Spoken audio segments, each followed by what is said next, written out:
आपका फिर से एक बार स्वागत है मेरे YouTube चैनल समराइज्ड में। और जैसा कि आजकल we are talking about the farmers protest, और कल जो हुआ, जिस तरह से उनको डिजिटमाइज करने की कोशिश की गई, और उसके बाद गोदी मीडिया ही नहीं, लिबरल्स का भी एक हिस्सा उसको लेके उड़ गया कि मतलब ये तो बहुत हो गया, ऐसा हो गया, वैसा हो गया, और किसान डिस्क्रेडिट हो गए। पर क्या सच में ऐसा है? हमने देखा कि किस तरह से पहले तो निशान साहिब को खालिस्तान का झंडा बनाने की कोशिश की गई, और जो 10 मिनट भी नहीं चल पाई ढंग से, जिसको पूरी तरह से खारिज कर दिया गया। अगले 1 घंटे में ये बात साफ हो गई कि जो पहले से तयशुदा रूट थे उनसे ट्रैक्टर परेड घुमा के लाल किले की ओर जो ले जाने वाला आदमी है, उसकी तस्वीरें गुजरात सल्तनत के निजामों के साथ हैं, उसकी जो तस्वीरें हैं वो मोदी जी के साथ हैं, अमित शाह जी के साथ हैं।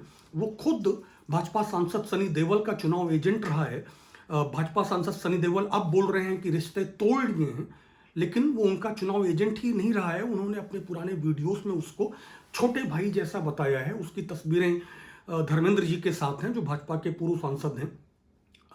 उसकी तस्वीरें हेमा मालिनी जी के साथ हैं, जो भाजपा की अभी की सांसद हैं और खुद को किसान बताती हैं। हेलीकॉप्टर से उतर के एक बार खेती करने गई थी, अगर आपको याद हो तो जो सबसे पहली दिक्कत है कि मतलब ये बातें सामने आने के पहले गोदी मीडिया का ये ले उड़ना तो हमको समझ में आता है, लेकिन जो तमाम लिबरल है, जैसे मुझे समझ में नहीं आया कि योगेंद्र यादव को क्या हो गया था। मतलब उनको इतनी शर्म किस बात की आने लगी थी, वो इतनी माफी क्यों मांगने लगे थे, जबकि तब तक दीप सिद्धू की बात तक सामने नहीं आई थी। किसी भी आंदोलन में आप इंतजार करते हैं, दिल्ली की सड़कों पे 2 लाख से ज्यादा किसान थे, उतने ट्रैक्टर थे। छिटपुट जो हिंसा हुई वो बैरिकेड्स पे हुई, और शंभू बॉर्डर पे, पंजाब हरियाणा बॉर्डर पे हमने उससे बहुत बड़ी हिंसा देखी है पुलिस को उनको रोकने के लिए। तो जब आंदोलनकारी बढ़ना चाहते हैं और पुलिस रोकना चाहती है तो ऐसे टकराव आम है। हमने वकीलों के हमले देखे हैं दिल्ली पुलिस पे, जिसके बाद दिल्ली पुलिस को अपनी खुद की सिक्योरिटी मांगने के लिए, अपनी सुरक्षा मांगने के लिए अपना ही दिल्ली पुलिस मुख्यालय घेर लेना पड़ा था। तब तो ये भाषा नहीं थी, तब तो वकीलों पे ये चैनल भी बहुत डर डर के बोल रहे थे। तब दिल्ली को शर्म नहीं आई थी, तब भारत शर्मिंदा नहीं हुआ था, जबकि पूरी दुनिया देख रही थी कि इस बार आंदोलनकारी कितने संयमित थे, कितने डिसिप्लिन में थे, कितने अनुशासन में थे। जबकि उस बार ऐसा कुछ नहीं था। जब आपने देखा था कि दिल्ली पुलिस, जिसकी जिम्मेदारी है नेशनल कैपिटल की सुरक्षा की, वो अपनी सुरक्षा की मांग कर रही है, और वहां पे बीबीसी खड़ा है, रॉयटर्स खड़ा है, लामोंट खड़ा है, वहां पे एपी खड़ा है। तो मतलब ये जो मतलब पूरा एक जो नैरेटिव बनाना है, उसमें हमारे लोग क्यों मदद करते हैं, वो मुझे कभी समझ में नहीं आया। खैर, इस बात की मुझे दिक्कत नहीं है कि गोदी मीडिया क्या कहेगा। गोदी मीडिया तो इस टाइम इस हालत में है कि रिपब्लिक और टाइम्स नाउ वाले, अगर मुझे मतलब डर लगता है कि किसी दिन आमने सामने पड़ जाएं तो लिंच ना कर दें एक दूसरे को। हमने सुशांत वाले मामले में देखा है कि रिपब्लिक के प्रदीप भंडारी पे एबीपी न्यूज के लोगों ने हमला किया था मुंबई में, अगर आपको याद हो। तो अब इन लोगों के अंदर की जो बदतमीजियां हैं, जो नफरत की राजनीति है, और जो टीआरपी का मतलब इसके वेंजिंग है, जो टीआरपी की लाशखोरी है इनकी, वो तो मतलब इनसे कुछ करवा सकती है, एक दूसरे के खिलाफ, एक दूसरे की हत्या तक। लेकिन हमारे liberal political correctness, obsession with political correctness is a huge problem. आपको जो राजनीतिक शुचिता का दौरा पड़ता है, उसे रोकिए। हर आंदोलन में कुछ गलतियां हो सकती हैं, जबकि यहां तो थी ही नहीं।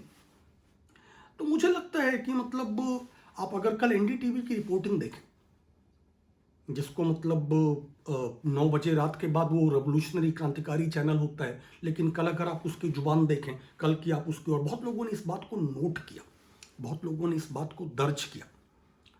तो हम लेकिन मतलब अब देखें कि जो गोदी मीडिया के दावे हैं वो आप कब से सच मानने लगे नहीं मुझे पता, लेकिन जो गोदी मीडिया के दावे हैं, और जिसमें कल अफसोसनाक ढंग से एनडीटीवी की रिपोर्टिंग भी शामिल है, उनके दावे क्या सही हैं? दीप सिद्धू का राज खुलने के बावजूद क्या ये इतना आसान है कि उस आदमी को 17 जनवरी को एनआईए ने, नेशनल इन्वेस्टिगेटिंग एजेंसी ने, जो भारत की मतलब फेडरल, उसको आप एफबीआई का समकक्ष मान लीजिए, वो उसको खालिस्तान आंदोलन से लिंक के आरोपों में नोटिस देता है, सम्मन देता है पूछताछ का। और मैंने फिर से मतलब आपको अगर याद दिलाया है, जैसे कि फिर से याद दिलाऊं कि ये कोई छोटा मोटा आदमी नहीं है, मतलब इसका प्रधानमंत्री गृह मंत्री जी के साथ उठना बैठना है, भाजपा के खानदानी सांसदों के साथ उठना बैठना है, पंजाब के बड़े अभिनेताओं में से एक। ये आदमी निकलता है 40 किलोमीटर दूर से, एक बॉर्डर से, ये लाल किले तक पहुंच जाता है और इसको कोई रोकने वाला नहीं होता है, इसको कोई पहचानने वाला नहीं होता है। जबकि देश में तो अभी मतलब लोकल से ही जेम्स बॉन्ड ही बैठे हुए हैं। तो पहली बात की जो साजिश है इस आंदोलन को बदनाम करने की, वो बहुत साफ है। लेकिन उस साजिश का फायदा आंदोलन के बाहर ही नहीं, आंदोलन के भीतर भी कुछ लोग उठाने की कोशिश करते रहे हैं, और जो बहुत पहले से इस आंदोलन का हिस्सा थे, कुछ दिन रहे, और उसके बाद उन्होंने आंदोलन को कमजोर करने की कोशिश की, जिसके बाद वो आंदोलन से निकाले गए। अभी लगातार तमाम गोदी मीडिया पे बस यही चल रहा है कि 2 किसान यूनियनों ने इस आंदोलन से अपना किनारा कर लिया है। कौन कौन सी हैं दोनों? एक वीएम सिंह की है। वीएम सिंह कौन है? वीएम सिंह मेनका गांधी के फर्स्ट कजिन, मेनका गांधी की माता जी और इनके पिताजी सगे भाई बहन। वरुण जी इनके भांजे। और ये लगातार आंदोलन को, पहले इन्होंने जून में, इनकी भूमिका अच्छी थी, उसमें कोई दिक्कत नहीं है और ये बात स्वीकारी जानी चाहिए। 632 करोड़ के आसामी ही, पहले तो मैं आपको ये भी बता दूं, हजारों एकड़ खेत हैं लखीमपुर खीरी में, और फिर दिल्ली पंजाब बॉर्डर पे भी, दिल्ली बॉर्डर्स पे भी इनकी बहुत जमीनें। तो इतने बड़े आसामी होने के बावजूद इनकी जो शुरुआती भूमिका थी जून में, वो काफी ठीक भूमिका थी। इन्होंने दिल्ली चलो आंदोलन का नारा मतलब जो देने वाले लोग थे, मतलब उनमें से वीएम सिंह भी थे। लेकिन 26 नवंबर आने के पहले इनके सुर बदलना शुरू हो गए थे। भाजपा इनको, पहले उसने तोड़ने की कोशिश की। भाजपा के आईटी सेल के सरगना अमित मालवीय ने बाकायदा इनके शपथ पत्र जारी किए चुनावों के, कि किसान कौन है, मतलब 632 करोड़ वाले किसान। जी, ये 632 करोड़ वाले कुछ किसान भी घुस आए थे। तब इन्होंने पहली बार ये मतलब कहना शुरू किया कि कोई किसान दिल्ली ना जाए, वेस्टर्न यूपी से, पश्चिमी उत्तर प्रदेश से, क्योंकि कोविड चल रहा है, बीमार पड़ जाएंगे। खैर, किसान आंदोलन बहुत मजबूत हो चुका था, किसान निकल पड़े। जब पहुंचे तब इन्होंने फिर वहां पे अलग रागन बोले हम बुराड़ी जाएंगे। बुराड़ी ये चले भी गए 26 नवंबर को। 3 दिसंबर को लौटे, जब इनको ये समझ में आया कि सरकार ने धोखा दिया था, सरकार बात नहीं कर रही थी। उसके बाद फिर इन्होंने कोशिश की, फिर एक बार बाकायदा फिर कोशिश की कि सरकार से जो अलग, मतलब जो सरकार कोशिश कर रही थी, किसानों की एकता को तोड़ने की कोशिश कर रही थी, उससे अलग सरकार से अकेले बात करने की कोशिश की। और जिसपे इनको 13 दिसंबर को अखिल भारतीय किसान संघर्ष समन्वय समिति से निकाल दिया गया। उसके कन्वीनर थे ये जब, लेकिन बाकायदा निकाल दिया गया कि किसान एक आवाज में बात करेंगे, 2 आवाज में बात नहीं करेंगे।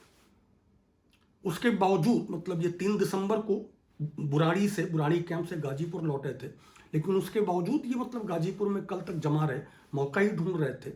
और आज जब इन्होंने किसान आंदोलन से अपने को अलग करने की घोषणा की, तो इनके खुद के समर्थकों ने घेर लिया। वो घेर के बैठे हुए नारा लगा रहे हैं कि तुम धोखा नहीं दे सकते, आप धोखा नहीं दे सकते। गोदी मीडिया पे विश्वास करना, मतलब आपको क्या लगता है कितने किसान लौटे हैं? कोई किसान लौटा है सिंगू बॉर्डर से? कोई किसान लौटा है टिकरी बॉर्डर से? मीडिया आपको जब लगातार वहां दिखा रही है, तो आपको खुद को सवाल पूछना चाहिए कि दीप सिद्धू का कनेक्शन तो जो हो सो हो। ये किसान जो नहीं लौट रहे हैं, 10-10 किसान नेताओं पे मुकदमे के बावजूद, और सरकार की अब थोड़ा मसल फ्लेक्सिंग के बावजूद, जो किसान नहीं लौट रहे हैं, वो खतरा उठा के नहीं लौट रहे हैं। उनको अपने मोरल करेज पे यकीन, उनको अपने नैतिक साहस पे यकीन।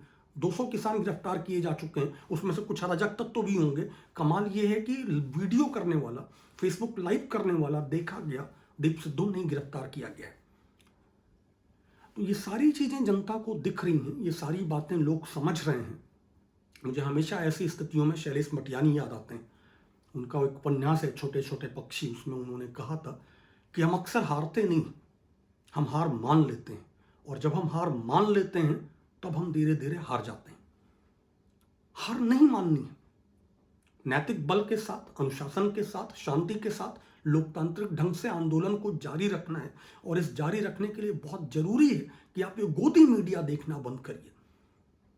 और अगर देखना मजबूरी बन जाए, मतलब वो आप उसको टीआरपी ही देते हैं, आप उसके झूठ को इनेबल करते हैं, आप उसके फांसीवादी प्रोजेक्ट को माफी चाहता हूँ को इनेबल करते हैं, लेकिन अगर देखना भी है तो एक दूसरा सुझाव देता हूं, आप चुपचाप उसको म्यूट करके देखिए, आप विजुअल देखिए कि अगर वो टिकरी बॉर्डर पे बोल रहे हैं, वो अगर बोल रहे हैं कि आंदोलन बैकफुट पे है, तो फिर आप उनका विजुअल देखिए कि इतने जो हजारों हजार किसान हैं, जो 20,000 ट्रैक्टर खड़े हुए हैं, अगर किसान बैकफुट पे हैं तो वो लौटे क्यों नहीं?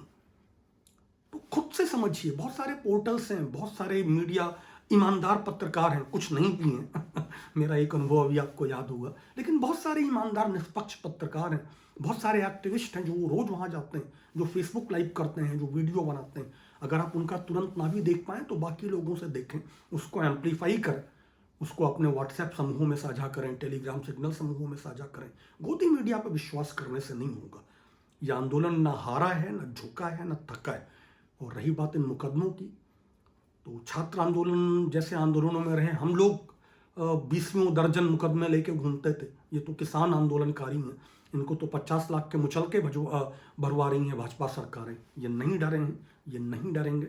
लगातार आपसे बात करता रहूँगा। आज माफ़ी चाहता हूँ, थोड़ा थका हुआ था तो कल वाली बात नहीं कर पाया, लेकिन कल से फिर किसान आंदोलन पे परत दर परत एक एक हिस्सा, पहले आंदोलन, उसके बाद राइट टू प्रोटेस्ट, उसके बाद तीनों कानून क्या हैं, एक एक करके, और उस पर, क्योंकि आंदोलन अभी चलेगा। अगर बातें पसंद आ रही हों, अगर आपको लग रहा है कि आपकी कुछ समझ बनाने में मदद आपको मिल रही है, तो चैनल को सब्सक्राइब जरूर करें और इस वीडियो को अपने समूहों में साझा भी करें। फिर मिलते हैं। Bye bye, see you all, Sat Sri अकाल। किसान आंदोलन जिंदाबाद।